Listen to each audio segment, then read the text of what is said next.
Welcome to another conversation in People in Fundraising. This podcast features interviews with nonprofit professionals who discuss their career journeys, lessons learned, and enthusiasm for working in fundraising. And here's your host, the founder of People in Fundraising, Tim Wilson.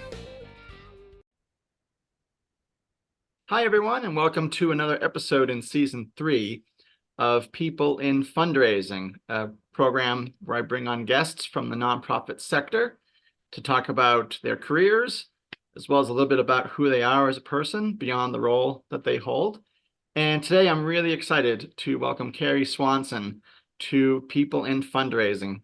Hi there, Karrie. Hi, Tim. Thanks so much for having me on the program. I'm really excited to be here and to share some of my knowledge of what I bring to both a research and brand specialist side of philanthropy and fundraising. Awesome. Thank you. I'm really looking forward to our conversation for a couple of reasons. One, Karrie, you are the first guest to represent Arizona in the program, so that in itself is cool. You're about the 85th person I've had on in the last 2 years. I would say more importantly, still, I have not had guests with the brand specialist designation in their title. Most of my guests have been prospect development or frontline fundraising. So Karrie talked a little bit with me before we started recording about her role. And so I'm really excited to learn more and to share your piece of the work you do in the social impact nonprofit sector. And thirdly, Karrie recruited Jason Befort to work at CommonSpirit with her. And then Jason later recruited me to Intermountain Health. So we have that commonality. And maybe the both of us can convince Jason to come on the program sometime. That's the hope. That's our hope. Well, Karrie, can you just first tell our audience, please, your title, your company, and I mentioned you're in Arizona, so if you want to say like specifically where and how long you've been at your employer, please. Yeah, so I have been with CommonSpirit since our merger, which happened about 5.5, 6 years ago. Okay. Originally, I was on the Catholic Health Initiative side, which is out of Colorado, specifically out of Colorado Springs, Colorado, which is where I originally was hired 13 years ago out of Colorado Springs, Colorado, when I was living in Colorado. Oh. So, and that is when I was originally brought on as a project specialist. And when I started doing that, I was doing graphic design. I was doing mailings, a lot of back house pieces for fundraising and like helping putting templates together, events together. And then from that point, I did multiple moves, we'll call it. I went from Colorado to Little Rock, Arkansas. And I lived in Little Rock, Arkansas, and I was actually working out of their foundation, still doing that same role. And then I moved to College Station, Texas, and I actually worked out of Bryan, Texas Foundation, which is St. Joseph Foundation. And at that point, our merger happened, and I was told to go work at home. So I became a remote worker before remote work was a thing. Nice. And actually at that same pivot point, I became a researcher. Oh. So I became a prospect researcher after being a basic full-time graphic designer. And I became a prospect researcher when I was in College Station and then when I moved to New Mexico. Wow. And when I was in New Mexico, I then decided I was doing both research and I was doing graphic design.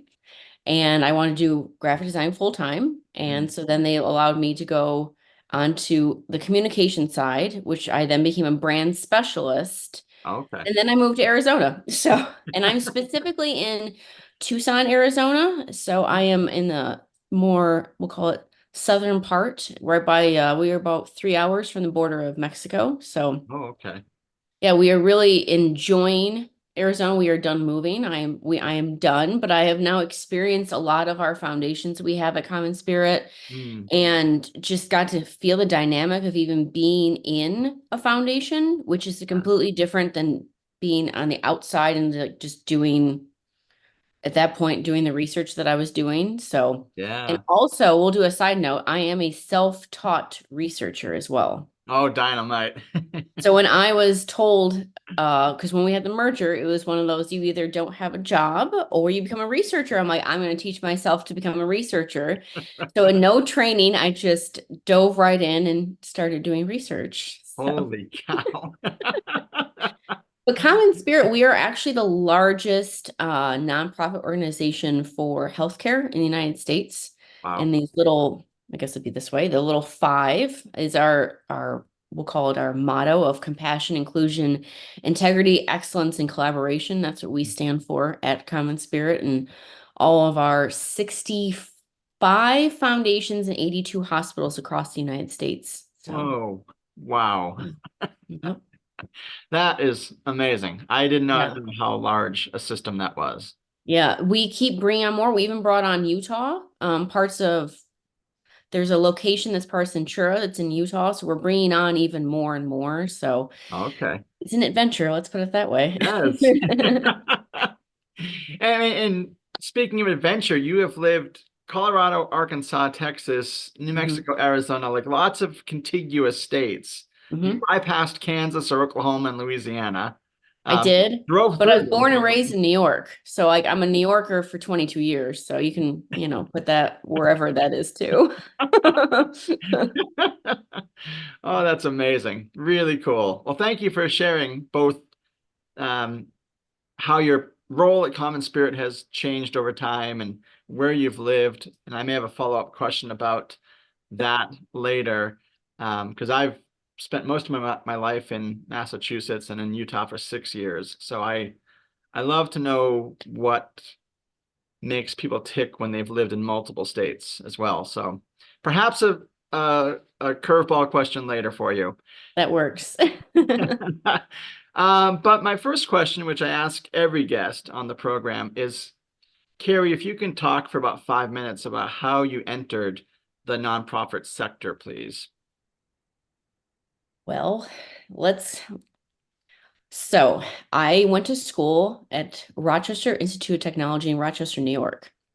I spent all 6 years there and I got a master's in fine arts. Wow. So I do printmaking and painting and all that fun stuff. So I'm like a fine artist, we'll call it, at heart, and that's what I did. Lucky for me, my partner in crime was, I will say, was in the military. And so Hmm. we were out to Colorado, we went. So he was Okay. stationed out in Colorado, and I had to find a job of some form. And finding a job, to be totally honest, with a master's in fine arts is not the easiest task in life. Sure. Yeah. It's not like everyone's out there like trying to hire an artist. I had gallery experience, but even that's really challenging. A lot of that's volunteer based now. And Oh, so I had a squadron's wife that was involved with Catholic Health Initiatives, and hmm. she was a grant writer. Oh, And she told me that there was openings. They had tons of positions and like to apply. And so I applied, not having a clue what I was applying to or what I was doing basically, but I was like, I need a job out of college. And I yeah. was lucky enough that they hired me and they liked my background, like what I came with. And I just kind of dove head first, not knowing what I was getting into, not knowing what nonprofit was, not knowing what healthcare. I didn't know any of it. So it Sure. was just Yeah. like seeing what I could bring to like even like because we were philanthropy, like all the whole everything was so new to me. I just kind of like went along with it. Just and now here I am 13 years later still doing the same thing. So I guess you could say I really had a passion for it, or I'm just really stubborn, whatever you want to call it. It's because it's morphed. And for Yeah. me, it's morphed like every 2 to 3 years. I kind of basically change my job of some form.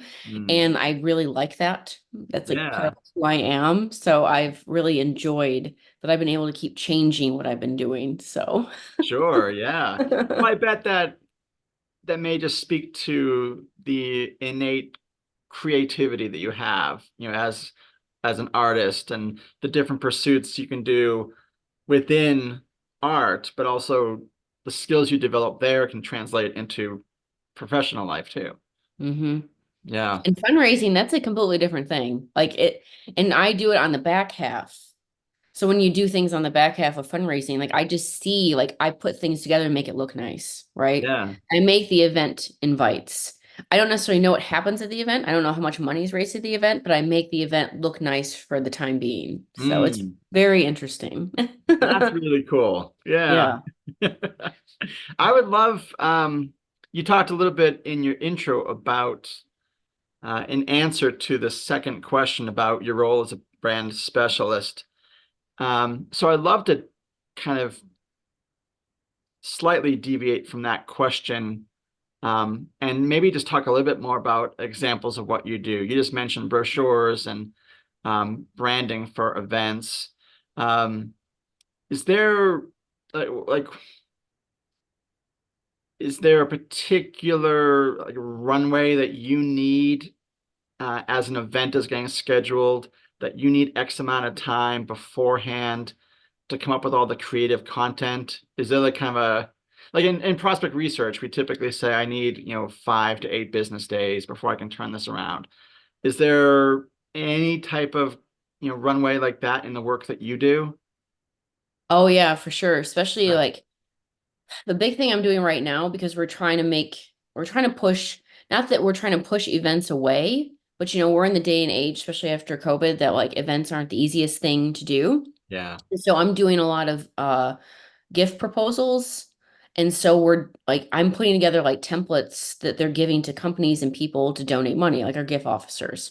Oh, okay. And so like with that, they tend to get a hold of me, and then I'm like, I need 3 to 4 weeks that we need to Mm, work together as a team, where I get your information of like what you have written, who your audience is, who you're doing this gift for. And yeah. then I like kind of piece it all together. I get images and I kind of work on like the best way for someone to like get that $1.5 million gift, right? Okay. And Yeah. so with that, I do a 3 to 4 week usually. I mean, sometimes I have like 2 weeks, but like Mm, between them getting together all their thoughts of like what they want to say, because I'm not a writer at all. I don't do any of the writing. It has to be given to me. mm, And then I make it look nice, and I make it so it yeah. flows, and I make it so it goes from like point A to point B, like between graphics and charts. So like in this case, so people can see like, oh, this is where my money's going, right? Like if Yeah. I give $1.5 million, this is where this is going to. Mm-hmm. Now with events, I mean, if they know the date, I need at least sometimes 2 months in advance just to get, you do RSVPs, save the dates. I mean, there's so many pieces to it that Mm-hmm. you need, like, you hope that people are very proactive when they have an event. You Sure. hope, but it's not necessarily always the case. But like, even like with holidays, you're like, oh, I want to send this card out and I want to do this and I want to do that. And it's always a challenge because sometimes I need to do things in a day or two. So it's always a Oh constant my. movement. And like I can do design work super fast just because I've been doing it for so many, like over 20 years I've been doing it. So I Yeah. I know what pieces work, and I've been doing in the fundraising nonprofit now for so long. I know what you should and shouldn't use too, just Yeah. based on the brand, because our brand at Common Spirit's very like we're very rigid with our brands. So there's only you can only stray so far from it. So Right. it, Yeah. it's a very moving process, but I have certain, depending on the request, I have certain time frames for things. But if someone's like, "Oh, I have this thing I have to have done in 2 days," it's not like I'm not going to do it for them. So, Sure. Yeah. Yeah. which I was like that with research too. Like if someone's like, "Oh my gosh, I'm meeting this person Yeah. for coffee in like 3 days. Can you pull something together?" It's not like I'm not. I mean, I'm going to do it for them. Right. Yeah. So. That's true. Yeah. Yeah. I remember the term may be inaccurate or maybe it's outdated, but I remember years ago I had a friend from church who was starting a company, and he used the term content management, which, as he described it to me, was like not just how content looks, but how it feels. The paper, the cardstock, whatever it is. Is that part of your world too? And is that still the term that's used? It is, but it's almost in a way now of because I also am in charge of our social media, which is also Okay. content based, which is Yeah. interesting too. So I'm in charge of things like that because, like, when we do postcards, you want to make sure it's on the right cardstock. I mean, there's like certain, when we do brochures, you want to make sure that it's the right fold. When you do cards, it's the right size. And Yeah. like, especially with like when we're dealing with hospitals, they have to be the right flyer size, elevator size, because we have Oh my. platforms everywhere. Like when you're dealing with, like, in each hospital, could have a different, it could be really rural because we have some in North and South Dakota where they're out Mhm. in the middle of nowhere.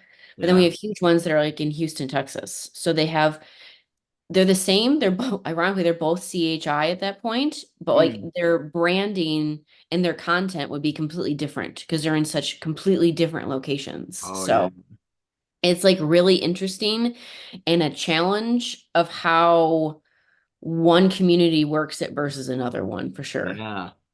Like their demographics.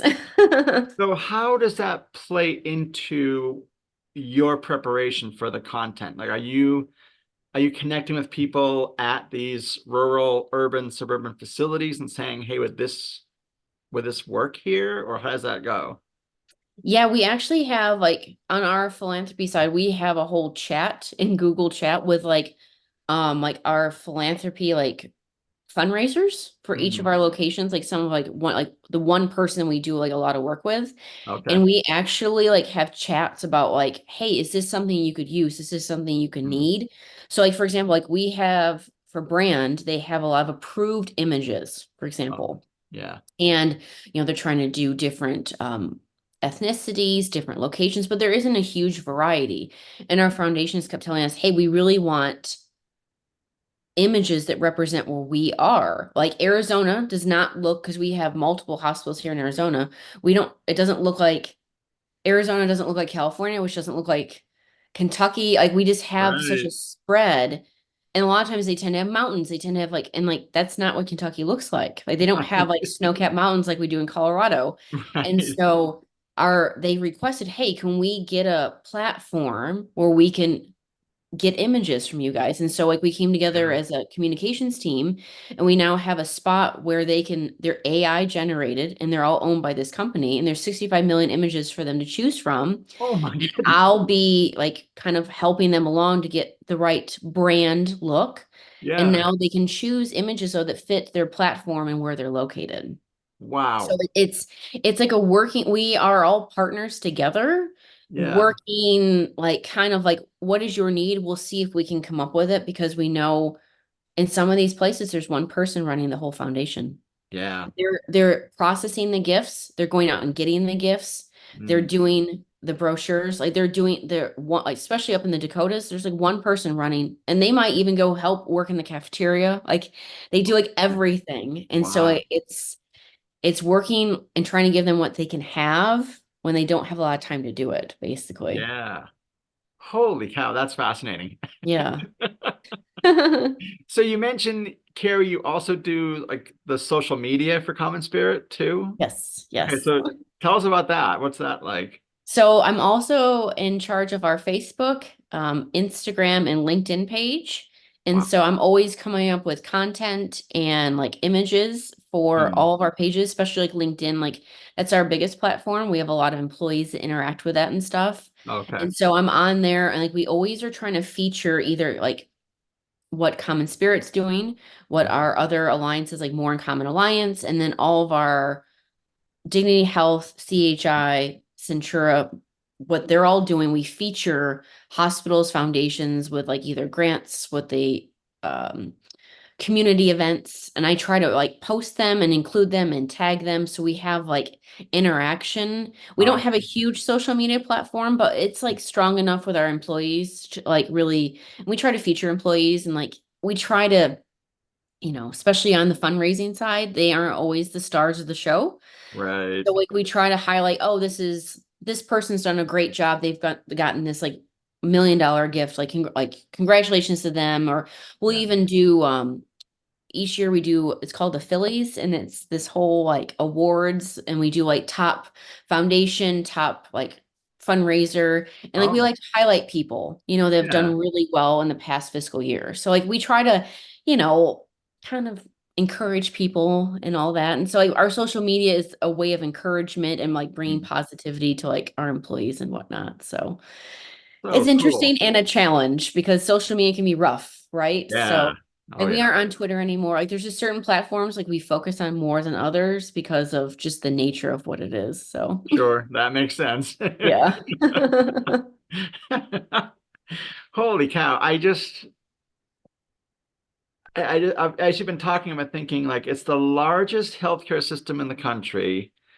And the diversity of the regions, the where they're located, the staff size at these different facilities.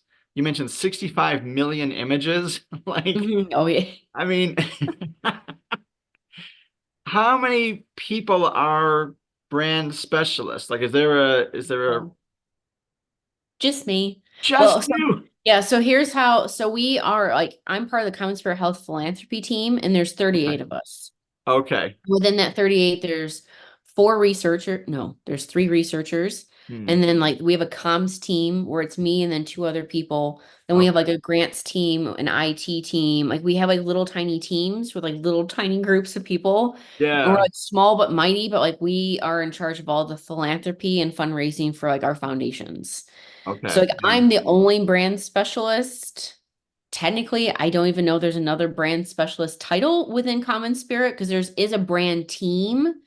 A lot of Yeah. them are like, brand managers, content, I don't work with them a ton, Yeah. honestly, but yeah, it's just me and my brand specialist thoughts. Kind of like how I was an only researcher all by myself for 2.5 years. So Wow. Okay. All right. yeah.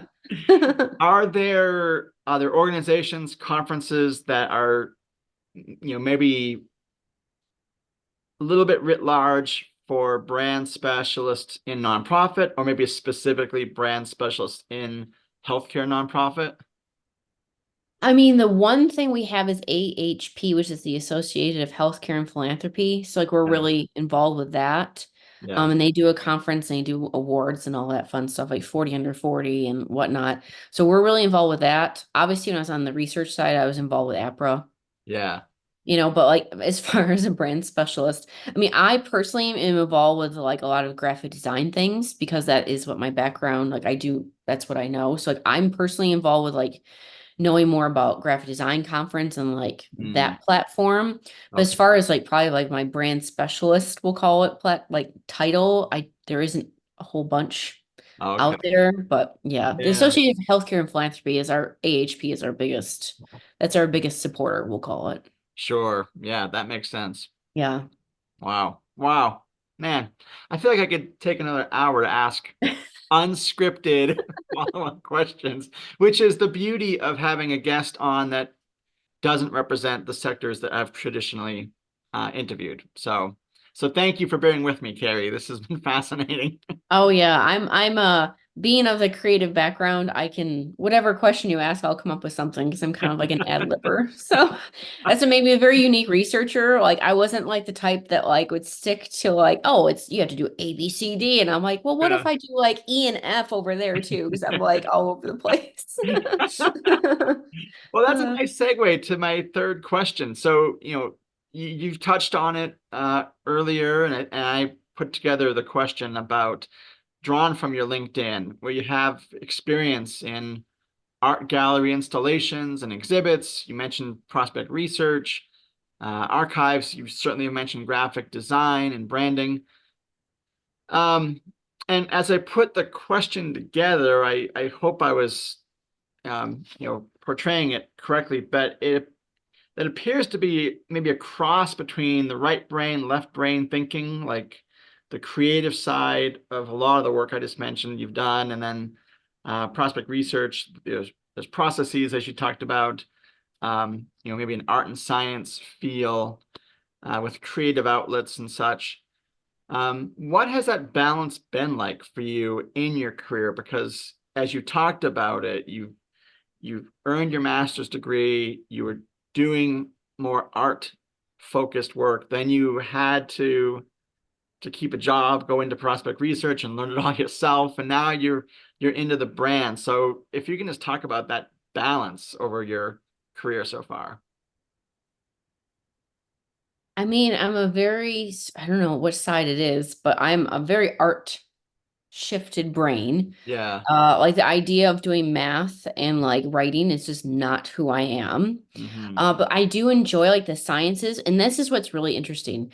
And like I was asked this question just a few months ago, like where I at CommonSpirit, and they're like, if you were to choose, what would you actually choose, research or like doing graphic design? And I'm like, and I am because I'm a very honest person, and I'm like, I would actually choose research, which Oh, sounds wild, yeah. but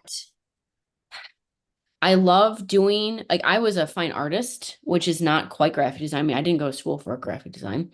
I like taught myself basically, even in college, like you do graphic things, but Yeah. it's not like I have a degree in graphic design. Mm. Right. And so with that, I I don't know. It's the analytical part that I really enjoy when it comes to research. Mm. And like that, so like when I was asked like which I like better, I just gravitate Mm. towards like the gratification that research gives you, which I know sounds really strange, Mm. but it's like that side of my brain like likes the satisfaction of like there's a point A to a point B and like, oh, we like succeeded and did this. And Yeah. like when it comes to like doing brand, like I might do something I never hear what happens to him ever again.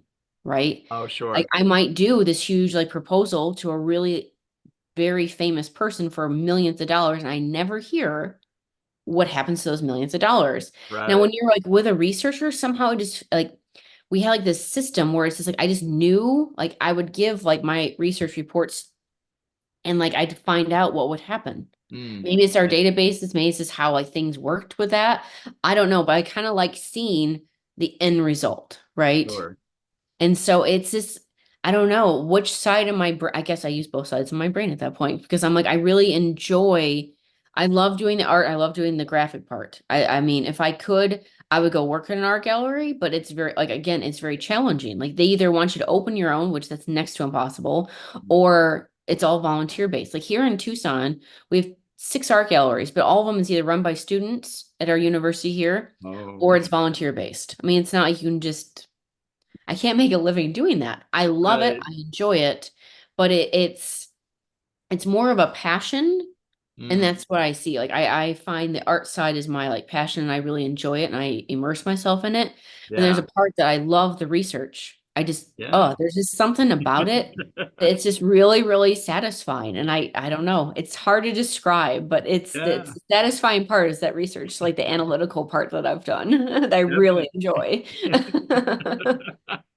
That's dynamite. And that, that speaks to your involvement with the APRA chapter, SWARA, the Southwest Research Association, and you're the vice president, I right? am. I Yeah. am newly elected now of January this year. I'm now the vice president of Swaro. So yes.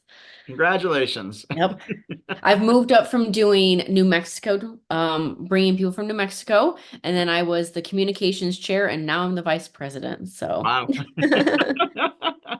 moving up. Moving up, yes. Well, Karrie, we have about 10 minutes left, and there were two scripted questions on the questionnaire. And I think I would love to get your thoughts on both of them. So I'll have to truncate some of the quote and to give you more time to answer them. So one, I've had this on a master questionnaire for a while, and would love to get your thoughts on this. There was a Hungarian psychologist called Mihaly Csikszentmihalyi who came up with the term flow, like the psychological process of how someone starts out to accomplish a difficult and worthwhile pursuit. And there's a quote from an author who cited Mihaly that the title of the article was by Derek Thompson. Your career is just 1/8 of your life. And as Derek was talking about flow, he said that the best kind of work is voluntary. It's something you choose to do rather than accomplished under the imminent threat of poverty or getting fired. It's also difficult. Rewarding work is not easy, but it's an achievable challenge that requires stretching capabilities and allowing for learning and growth. and then it's intrinsically rewarding. And so I wanted to put that particular snippet in your questionnaire, again, because of the diversity of your experience, your MFA degree, the work you've done, digital branding, art galleries, prospect research. So as you read that quote, what stuck out to you about whether it's flow or whether it's just what isn't intrinsically rewarding for you about the work you do? Well, when I first read it, I would say like the idea of flow. So this is what I've realized working in philanthropy, working in nonprofit, and working in fundraising. You have to be willing to deal with change, Yeah. right? If you are not flexible, if you're not okay with change, I'm not saying it's not going to work. I'm not saying it's not going to fit, but like, because I am very willing to change. I mean, I've lived in a gazillion states, it seems like now at Right. this point. It's like, I'm a very flexible, willing to change person. And that's what's basically kept me for 13 years with the same company. Yeah. Because between our merger, like that was huge. That was a huge change. Like you had to be flexible because there was multiples of the same job. Like it was just, you had to learn to go and flow with everything, right? Yeah. Like you had to understand, like, you can't silo everything up. You have to be willing to change and bend and be flexible with what's going on, like in the current times in the world. Because, Yeah. like, we've had, I mean, especially with us with our healthcare, like the pandemic, it was huge for us. Mhm. And so that changed a lot. I mean, now all of us in philanthropy, our team, all 38 of us work remotely. Like none of us, Yeah. like we're all over the United States. Like we have people all the way in Massachusetts, New Jersey, and then we have people all the way in California. And like even in our social group, in charge of our social media now, all of CommonSpirit, she's in all our huge organization. She's up in Alaska, Oh, you know. wow. So it's like we have people all over. Yeah. You have to be willing to deal with like the flow and the change that happens when you are in the idea of like what fundraising is, because it is always changing. And if you think staying with the same set of like the same menu is gonna like work, I personally seen through all the years, like having the change and coming up with new ideas is Mm. what is successful, like at least for like what we're doing in our healthcare like set. It's Yeah. been extremely successful for us to not always stay with the same thing and always keep trying to constantly change what you're doing. Mm. And so Yeah. like, that stuck out to me when I read that, because I'm like, you have to be willing, right? To be like almost like flex like a rubber band and like go in and Yeah. out like while you're doing it. Otherwise, you'll just get really frustrated. So you have to be willing to like change with what's happening. Like in my case, I went in my 13 years, I've had 8 managers. Oh, wow. And Yeah. so within that, like I've had to like, you have to keep bending and stretching because like I have different people that are leading me. So you just have to understand like who you are and what you want to do, Yeah. and like what I wanted to achieve as like an employer. Like, like, you have to know like what your passion is. And if that is what you want to keep doing, then you work with the change that's given to you, if that's what you feel your passion is. So Oh, definitely. I loved that answer, Karrie. Thank you. And you just mentioned passion, and I feel like as I was listening to you, like the energy, the passion you bring to answering that question is evident. And you can't, it just reminded me of a piece of advice from one of my old managers. And she said, I can teach skill, I can't teach personality. You can't teach passion, you can't teach enthusiasm and energy. Um, so thank you for that answer. That was dynamite. no problem. And then my last one, because I'm a pretty big Talking Heads fan in my adult years. Um, the co-founder David Byrne was recently interviewed for the New York Times, and I just immediately gravitated to it. The title is "David Byrne Isn't Himself or Any Self, Really," and there's a quick quote from David Byrne himself, and I would just love to see what stuck out to you and maybe applies to your life and career. And so David Byrne said, quote, I think you can develop a willingness to try new things, but curiosity is kind of self-motivated. I sense that for many people, they love the feeling of the familiar and the secure and a place where the answers are, whether that answer comes through religion political affiliation, family, but it can lead to a lack of willingness to be curious and go outside that zone. And I loved how he ended it. If you feel that the answers are in here, why would you bother to go elsewhere? So I didn't know how many states you had lived in before, as I was writing up that answer, nor how many managers you've had, or how you have had such a rich, sometimes self-driven career change, and other times it's been brought upon you. But if you can just talk to us about what David Burns said and what stuck out to you in your life and career, please. Yes. So first, it's called resiliency. That's what that is. I've been told that many times, like staying as long as I have, I've been very resilient and I've kind of endured and seen the highs and the lows, right? Yeah, And sure. so when I read that quote, it was it was like the first sentence for me. It was you develop a willingness to try new things, but curiosity is kind of self-motivated. Like that, like that's all. I'm like, oh, that's like my life, like in a nutshell, that first sentence. Because like my whole time on this planet, I've always been willing to try new things. And like I don't want to ever stay stagnant, which sounds weird, even though I've been with the same company 13 years. My role has been changing every 2 to 3 years. It's always constantly changing. And that's what has kept me going. And that's what has kept me motivated. And that's what and that's what it's exactly what that first sentence says. It's like it's my willingness to try new things that keeps me going. So Right. it is totally like you never know like what I'm doing right now. I may not be doing like a year from now. Like Right. I mean Yeah. that's just I know the opportunities I'm given. If there's the right things given to me in front of me and it's an opportunity that I'm like, hey, I really want to do this with this company, I'm gonna do it. Like, because that's just kind of who I am. I'm not stuck in like I have to do this, and Yeah. there's no like a strain from my path. I'm very much like, okay, here's my path. Like, what like branch can I go off of? You know, Right. my whole analogy, my thesis was at on trees.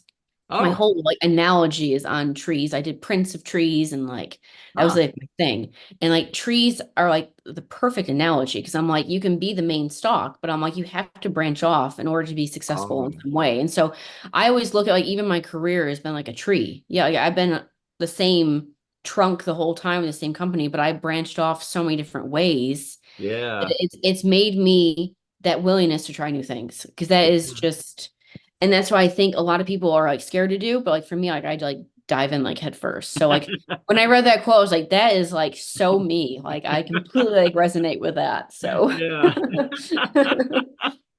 Well, thank you. I have a follow-up because you mentioned earlier in recounting, where you've lived, you said that you're not moving again, yes. or have no plans to move at least. Right, right. So how do you, in that tree analogy, like you're rooted now in Arizona, Mhm. do you have places that you want to branch out to in terms of travel to states maybe you haven't been to yet or other countries? Oh yeah, like we're huge travelers. Yes, our home base is here in Tucson. Like we finally bought a house. It's like this is good energy. This is a nice desert. Like this is quite lovely. Like it's 75 degrees here today. You can't Wow. complain. So you're like, oh, this is quite lovely. But like we travel. Like I just got back from Las Vegas. Like because it's only 6 hours away. Like Okay. we just are always constantly like going and seeing because that is the I guess the itch of like I need change. Let's go see this. Let's go do this. So Right. but yeah, Yeah. it's really nice to have like the comfort of like, oh, well, I also love like being at home because I'm very lucky I'm able to work from home and I personally really love that. So that's my Sure. caveat that I may be all about change and stuff, but I do really love working from home. So Sure. Me as well. yes, it's a grand thing. I love it. Yes. Yeah, and I think, man, why did it take society A that long and B have Mhm. it, you know, acted upon society, because of something really dire for that to come about? My work is better at home than it ever was in an office. Like that's just me personally. That's my personal opinion, but I Yeah. get more done at home than I ever did in a forced space. Yeah. So Yeah. Wow. Which I guess maybe, and maybe I'm extrapolating too much, but I think maybe I wonder if part of that is because, as a creative person, you're able to be in more control of how you dress the surroundings of where you work. Oh my gosh. Yes. If Okay. I didn't have a background on right now, my whole office is full of like art. Like I just have Yeah. art all over. Like I have my own art. I have other artists' art all over my walls. Yeah. I'm able to blast music to whatever level and whatever type of music I want to like Yeah. get you in the creative mode. And like in an office, I couldn't do that. So it's Yeah. more for me, I'd had to put little headphones in and listen to my music because I'm a big I need to listen to music in order to be creative type of person. So Mhm. Yeah. having that control at home is a really lovely thing. Oh, that's great. Yeah. Well, Karrie, this has been dynamite. I have learned so much about uh, a side of philanthropy that I think I had like maybe some theoretical understanding of, but I mean, you've done just a great job with Well, thank enthusiasm, with you. detail, talking about the branding and the particulars of projects you've worked on, and just the enthusiasm you've brought to the conversation has been really awesome. So I'm so glad that we connected in this format, and I appreciate your time today. Yes, thank you so much, Tim. It was wonderful and look forward to making future conversations. So thank you so much for having me on. Yeah, absolutely. And for our audience, Karrie's interview will air on LinkedIn and YouTube in the audiovisual format, and then on Spotify and Podbean as just the audio only file in late May of 2024, where it's actually February 23rd today. Not 75 degrees here in northern Utah, but we'll take it. And thanks to our audience for your support of this podcast and webcast, and look forward to more engaging conversations soon. So thanks for listening in.